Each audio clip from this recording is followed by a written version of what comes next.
Cari telespettatori, eccoci insieme. Questa volta il nostro ospite, gradito ospite, è il dottor Giovanni Salmistrari, presidente ANCE Veneto. Grazie di essere qui con noi. Buongiorno, grazie a voi. Allora, ANCE Veneto, ricordiamo l'associazione dei costruttori edili del Veneto e parliamo infatti del settore delle costruzioni, degli immobili, insomma un settore strategico, lo ripetiamo ogni volta. Ed è molto importante affrontare questo tema perché ci possono, o ci potrebbero, ci dovrebbero essere anche delle novità significative, anche secondo degli auspici.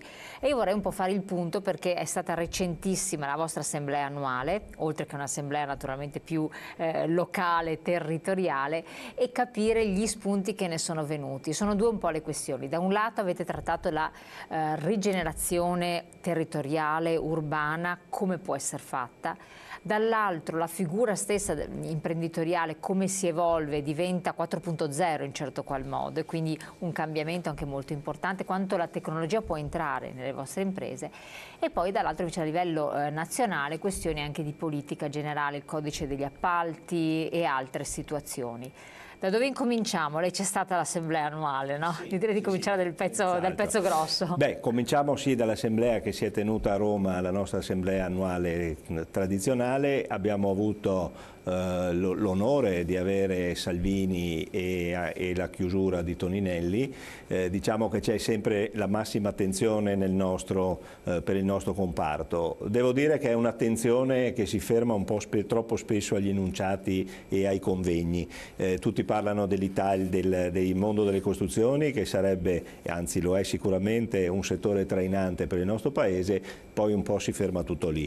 Noi abbiamo degli esempi in Europa di paesi che soffrivano come noi e che avevano situazioni economiche molto pesanti, mi riferisco alla Spagna, al Portogallo, alla Grecia, le quali hanno fatto degli investimenti in infrastrutture, degli investimenti nel mondo delle costruzioni e hanno aumentato il loro PIL di quasi 1,5 punti, 2 rispetto ai precedenti. I conti sono questi, cioè non si riesce a capire, anzi noi lo sappiamo bene e poi arriviamo al motivo, perché in Italia ne parliamo dell'importanza del settore delle costruzioni, diciamo che è fermo, ma poi di fatto nessuno mette le mani a quelli che sono i motivi per cui il nostro settore oggi è ancora fermo, è uno degli unici settori che non cresce, perché l'Italia dopo tutto è un paese che lavora, produce. Ricordiamoci che l'Italia è il secondo paese manufatturiero d'Europa, dopo la Germania c'è l'Italia. L'unico settore fermo ancora sono le costruzioni. Ecco, quando lei dice questo, che lo dice con cognizione di causa dal di dentro, invece per chi ci ascolta dal di fuori l'obiezione, ma si è costruito dappertutto, il Veneto è la zona più urbanizzata, antropizzata che ci possa essere, Spagna ha tanto ancora da fare, Portogallo, vabbè, anche la viabilità primaria era da intervenire. Dove si dovrebbe intervenire secondo lei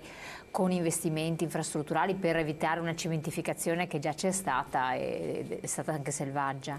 Beh, certo, infatti come lei citava prima abbiamo avuto qualche settimana fa a Padova, proprio qui vicino a Sarmeola, abbiamo fatto un convegno sulla rigenerazione urbana. La rigenerazione urbana è sicuramente il futuro delle costruzioni, soprattutto come lei ricordava in un territorio come il nostro, che è un territorio molto urbanizzato, se pensiamo solamente ai capannoni che peraltro per motivi anche di crisi e anche di cambio di metodologie e di logistica sono stati abbandonati, sicuramente merita una riflessione. Ma anche qui, vede, quando si parla di rigenerazione urbana bisogna affrontare il tema con molta sincerità e serietà. Allora, noi abbiamo sicuramente ormai poi i costruttori hanno sposato la rigenerazione urbana, abbiamo dato una forte mano alla Regione nella riscrittura del cosiddetto consumo zero, che non vuol dire non consumare, ma io più che, vede, per esempio anche la parola consumo, noi costruttori siamo visti sempre, non abbiamo una bellissima immagine nel mondo, nelle persone, perché anche questa storia del consumo del suolo, io preferirei dire utilizzo migliore del suolo più che consumo del suolo, perché si può utilizzare il suolo in maniera positiva. La rigenerazione ha questo obiettivo, di riutilizzare l'esistente in maniera di rigenerarlo e rimetterlo nel mercato con funzioni nuove. Questo è l'obiettivo della rigenerazione. Certo che bisogna mettere mano alle regole. Abbiamo una montagna di regole che impediscono di fatto la rigenerazione, poi soprattutto se parliamo di rigenerazione urbana, perché per rigenerazione urbana si considerano parti di città. Allora ci sono vari problemi da affrontare sulla rigenerazione di una parte di città, di un'area industriale che incida. Qui non stiamo parlando del singolo edificio o del singolo condominio, ma stiamo parlando di una parte di città.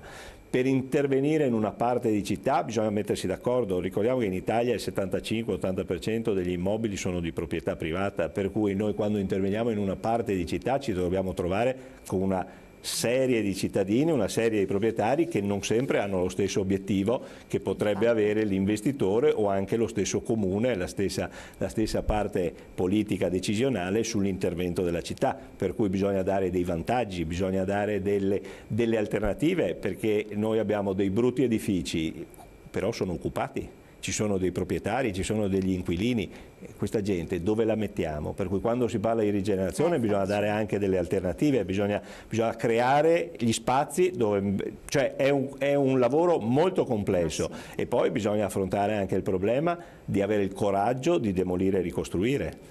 Perché dice il coraggio? Perché... Se parliamo di edifici degli anni 60-70, perché non di quelli di pregio o dei centri storici che vabbè l'hanno poi... Ci mancherebbe, i centri storici devono essere sicuramente mantenuti, ma noi abbiamo dei brutti esempi, no? Abbiamo una costruzione che è stata fatta diciamo nel periodo dell'espansione, anni 50-60, che peraltro ha 50-60 anni, insomma è anche il momento forse di cambiarla, di renderla più moderna, meno energivora. Abbiamo delle situazioni di problemi di consumo proprio noi abbiamo l'obiettivo del 2030 del risparmio energetico, cioè come facciamo con gli edifici che abbiamo? Dobbiamo metterci mano, ma allora bisogna demolirli e rifarli, non possiamo rattopparli. Certi edifici non è più possibile rattopparli, anche i costi sarebbero eccessivi per rattopparli e soprattutto il risultato non sarebbe mai quello che si potrebbe ottenere da un edificio di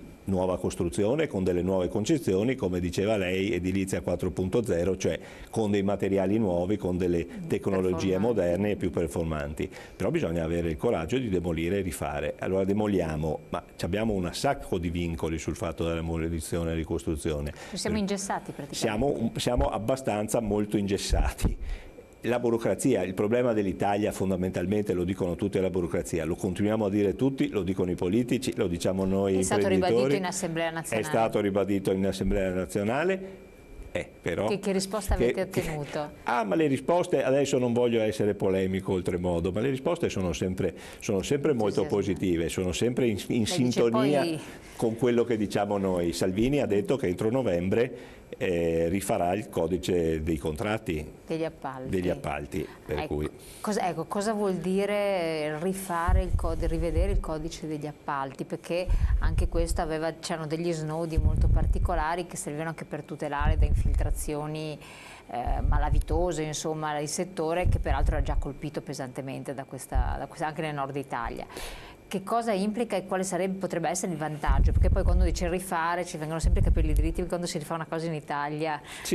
È un po' quello che dicevo degli immobili, se continuiamo a rattoppare forse facciamo peggio. Allora il codice degli appalti era nelle intenzioni sicuramente uno strumento che aveva una visione anche utile e condivisibile, e l'abbiamo anche detto. Avevamo anche avvertito altresì l'amministrazione e lo Stato che ci sarebbe stato, a causa di questo codice degli appalti, un blocco totale dei lavori, e così è stato, perché anche se i giornali e il governo ha sempre detto che sono aumentati i bandi di appalto, si dimenticano di dire di quei bandi quanti sono stati aggiudicati e soprattutto di quelli aggiudicati quanti ne sono veramente si sono trasformati in cantieri, perché la difficoltà vera è di far diventare gli stanziamenti cantieri, perché lo stanziamento c'è, lo Stato ha messo in campo svariate miliardi per l'edilizia, ma non si trasformano in cantieri, perché anche lì ci sono 1000 passaggi. Una delibera, un cantiere non può passare un appalto pubblico, va al CIPE 3 volte, va avanti, va indietro, torna di qua, torna di là, 1000 pareri. Esatto, in genere perché succede questo? Ma perché secondo me c'è una farraginosità delle norme, cioè anche l'amministratore pubblico si trova in difficoltà, è terrorizzato. Noi siamo partiti con una questione che in Italia tutti sono corrotti e tutti sono corruttori. Questo ha bloccato di fatto la possibilità di fare anche delle persone per bene, perché io dico sempre, in Italia indubbiamente il problema c'è, esiste, ma c'è anche tanta gente che lavora onestamente e i suoi cantieri li porta avanti, li fa e li finisce senza scandali e senza notizia, perché ormai notizia è solamente quando succede qualche cosa, mentre quando ci sono delle persone, degli imprenditori e degli amministratori locali che fanno delle cose e le fanno bene, nessuno dice niente. Questo è un po' singolare nel nostro paese, però è molto bello fare notizia con queste cose. Il codice degli appalti ha noi abbiamo segnalato alcune cose, sono moltissime. Dire buttiamo via il codice appalti non è possibile, perché vorrebbe dire buttiamo via il codice appalti, vorrebbe dire fermare ulteriormente il lavoro pubblico in Italia, che pur non rappresentando una fetta importante dell'edilizia, perché l'appalto pubblico in Italia rappresenta all'incirca il 20, massimo 25% di tutto il fatturato delle imprese di costruzione in Italia. È abbastanza però. Però ha un altro fattore che io dico sempre che è fondamentale, che è la fiducia delle persone, degli investitori e degli cittadini stessi nel proprio paese, perché se io vedo uno Stato che investe, che produce, che mi fa strade nuove, scuole nuove, ospedali nuovi, mi viene voglia di investire. Certo che se vedo uno Stato che è immobile, ingessato, non fa niente, arrivando fino agli estremi di cui la cronaca si è occupata, allora anch'io investitore, anch'io cittadino dico beh, insomma i soldi me li tengo lì che non si sa mai nella vita cosa può succedere. Per quello ci vuole un po' di fiducia, ci vuole un po' di sviluppo. Con questo codice degli appalti lo sviluppo non ci può essere. Le modifiche sostanziali, perché poi magari anche nella nuova stesura in qualche modo le categorie saranno coinvolte, immagino, ci sarà un tavolo di trattative e di confronto.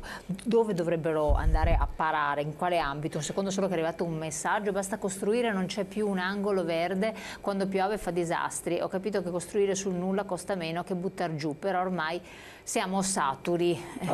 Ha perfettamente ragione, questo è il tema, questo è proprio il tema, costa meno costruire su un terreno vergine che buttare giù e rifare un edificio, perché ci pago le tasse tantissime volte, deve esserci un incentivo fiscale che porti... Ma è doveroso, perché altrimenti vediamo dopo i disastri. Bisogna dare un vantaggio agli investitori, perché stiamo parlando poi di categorie diverse, il costruttore spesso lavora per altri, non è lui che decide l'operazione, c'è un investitore, c'è qualcuno che mette i soldi, questo qualcuno che mette i soldi, che piaccia o no, vuole avere un ritorno economico perché sta nei fatti.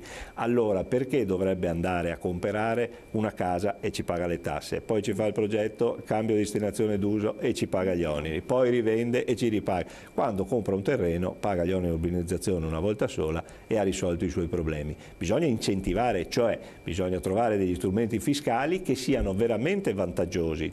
Io penso anche a un sistema di permute, lei mi vende a me il suo immobile vecchio, io le do un immobile nuovo, ci scambiamo, io le do un nuovo, lei mi dà un vecchio dove io posso operare, non possiamo pagare 70 volte le tasse sia io che lei, bisogna che ci sia un vantaggio. Quindi gira anche a livello fiscale sostanzialmente? È molto e soprattutto a livello fiscale, oltre che a livello normativo. Assolutamente.